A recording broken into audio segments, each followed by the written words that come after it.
numero na yan na kung pababayaan natin mag-slide ngayon yan, putya sa 2028, kahit tumakbo si VP Sara, kaya nilang gaguhin yan. Kasi sila nagdi-design, tapos hindi binabasa nung design nila yung boto ng taong bayan, 17 milyon. Tapos sasabihin mo okay lang, gago ka ba? Mga kupal kayo. O eto pa isa. Ito pa isa, merong nanalong party list. Pangalawa sa pinakamataas ang boto na nakuha, 2 milyon mahigit, 2.3 milyon ang nakuhang boto sa mga Pilipino. Mantakin mo, hindi mo pa upuin? Dahil lang nirereklamo ng mga kaliwete, ng mga kabataang putang ina, wala naman silbi sa buhay yan.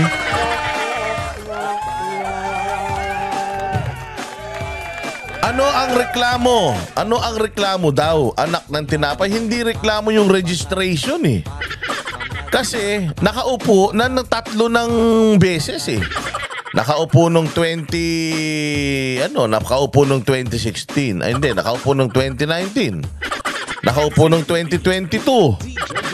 Tapos binoto ulit ngayon. So ibig sabihin, in terms of registration, tanga na lang ang COMELEC kung tatakbo nila yan, nilalagay nila yan sa balota na hindi registered dyan. Ano sila? Bobo sila?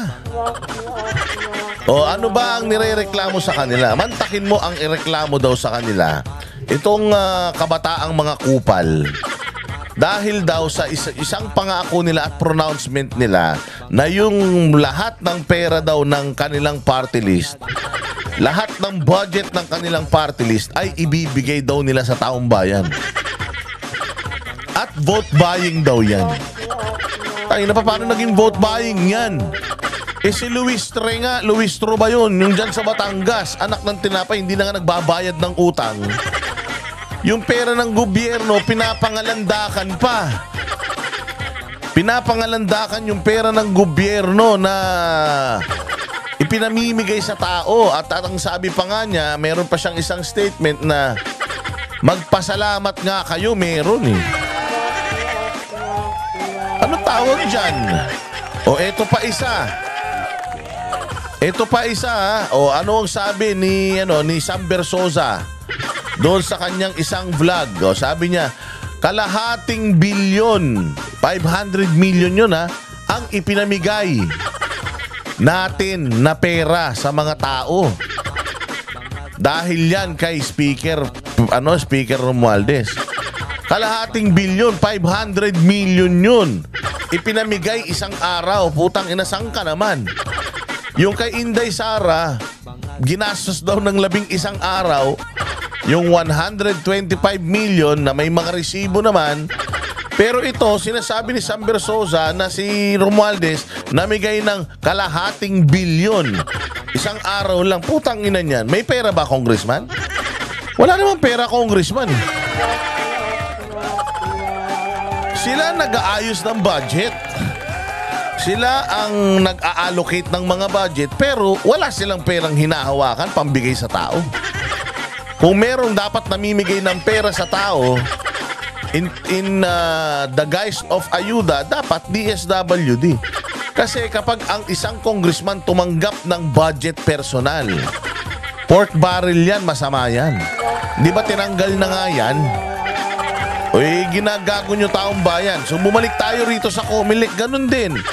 O, dinidisqualify nyo yung or hindi nyo pinoproklama yung ibinoto ng taong bayan dahil lang sa reklamong hausyaw ng mga buwaka ng inang mga kabataan party list na yan.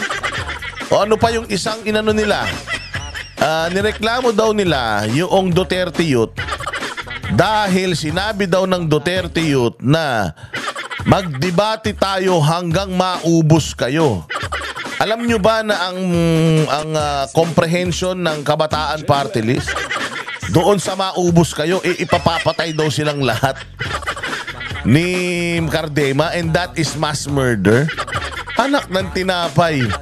Utang ina talaga itong mga aktivista na ito. Sila yung legal front ng mga mamamatay tao na NPA.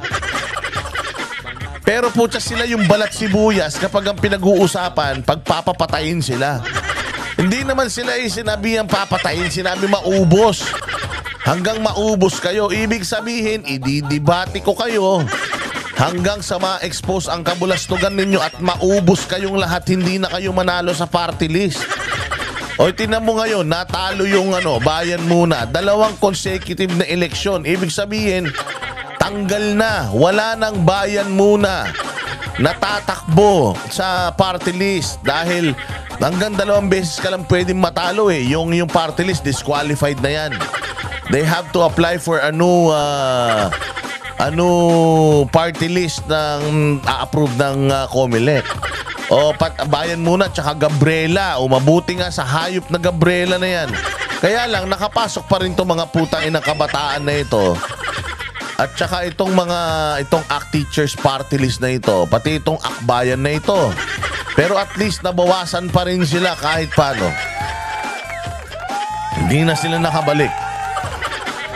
Syempre isang komunista lang dapat mo iboto Isang komunista lang kailangan mo iboto. Kaya may lulusot dyan, patatlo-tatlo. Pero kung titingnan mo, yung kabataan party list, ang bumoto lang dyan, 300,000. Samantalang sa Duterte Youth na talagang nagre-representa ng mga matitinong kabataan, ang bumoto dyan, 2,300,000. 2,300,000+. Na kung tatanggalin mo yung 2 million, mas marami pa din yung 300, yung butal nila kesa sa mga kupal na mga kabataan. Tapos hindi mo pa uupuin Garcia. Anong klase ka? Wag ganon, sir. Si Erwin Tulfo meron din kaso. Si Erwin Tulfo meron din pong kaso na disqualification. Bakit pinaupo mo yung kupal na yan? Hindi naman Pilipino yan. Amerikano yan Di ba? Tsaka isa pa. Tainan yan guilty yan sa kaso ng libel bas pinag-upo mo pa yung mga ganyang kriminal. Si Franz Castro nga, child abuser din pinatakbo mo pa. Eto, kita mo, binoto ng taong bayan. Huwag mong pigilan yung demokrasya. George Garcia, huwag mong pigilan yung demokrasya. Yan lang ang meron tayo na pantay-pantay ang turing sa ating mga Pilipino. Kaya huwag mong imanipulag, George Garcia. Kakapal ng mga mukha nyo. Tapos demanda pa kayo ng demanda, kini-question lang kayo. Kami ang boses ng masa, hindi natatakot. Katotohanan lang, di kami nalulunod. Walang bahid ng sismis, lahat ay totoo. Kahit sino ka pa, pag mali ka babanatan ka. Walang pinipili kulay, wala kaming kinikilingan. Basta para sa bayan, kami lalaban. Pag tama palakpakan, pag mali banatan. Di matitinag, di matatakot, para sa bayan tuloy ang sigaw. Sa harap ng kamera, walang halong takot.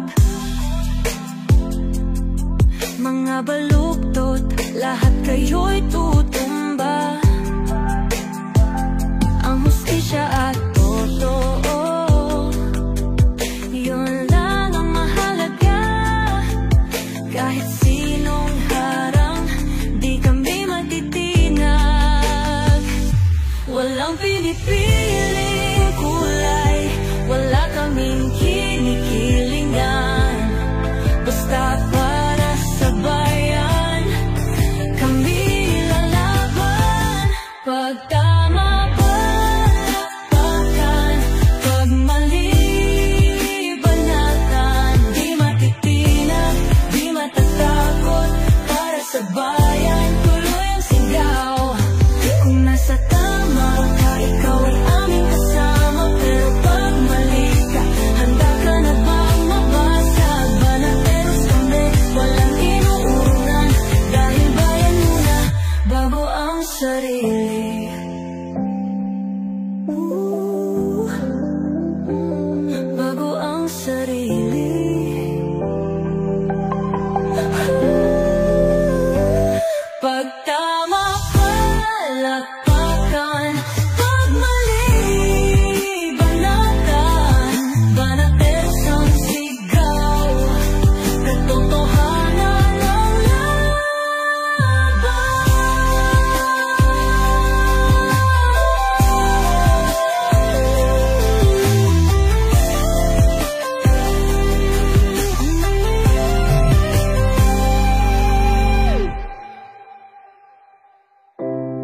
sa harap